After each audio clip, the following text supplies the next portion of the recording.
la team, c'est Lise sur J'analyse. La semaine dernière, j'ai revu Intouchable et j'ai pensé à cette scène où Philippe se fait toucher les lobes des oreilles parce qu'on peut penser à des escortes. Je me suis donc posé la question, comment les personnes en situation de handicap pouvaient avoir accès au plaisir charnel?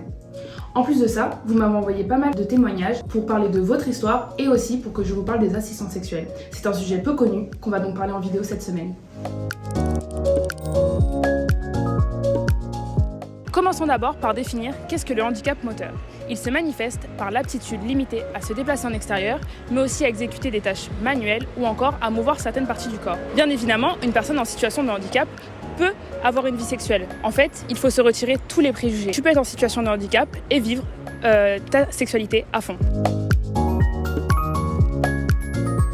Tu peux avoir une libido hyper forte ou à contrario ne pas en avoir du tout, mais cela peut toucher tout le monde, peu importe ton orientation sexuelle, ton handicap ou qui que tu sois. Le plus dur pour une personne en situation de handicap, c'est de s'adapter et le regard des autres. Mais le sexe, c'est pour tout le monde. Passons maintenant dans le vif du sujet et allons voir des gens qui sont vraiment concernés.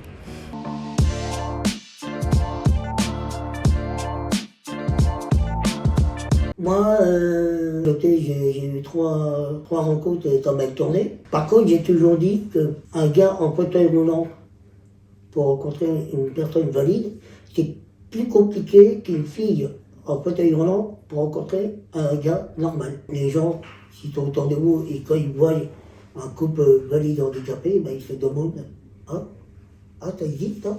Ah, mais qu'est-ce qu'il peut faire ?» etc. Puisque la sexualité en France, c'est un sujet un peu tabou. Alors, la sexualité d'un handicapé, c'est encore pire. Ouais.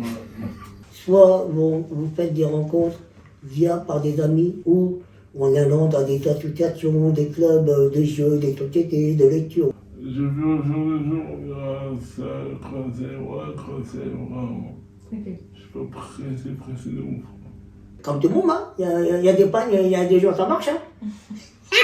Mais non, moi normal, ne prétends pas comme tout le monde, tranquille et tout. Quand on rencontre une fille, la fille elle est un peu étonnée au début, et après les filles, au bout d'un moment, elles voient autrement. Que je leur ai dit, il ne faut pas voir la personne en tant qu'handicapée. On voit la personne telle qu'elle est. Puisqu'on se dévalorise nous-mêmes déjà à notre regard, on ne s'imagine pas avoir une vie amoureuse. Voilà, j'espère que la vidéo vous aura plu et que les témoignages vous auront touché autant qu'ils m'ont touché. J'espère que vous aurez appris de nouvelles choses. En tout cas, le plus important, c'est de se respecter et de respecter les autres. N'hésitez pas à vous abonner, commenter et surtout partager les témoignages parce que c'est ça qui nourrit la chaîne.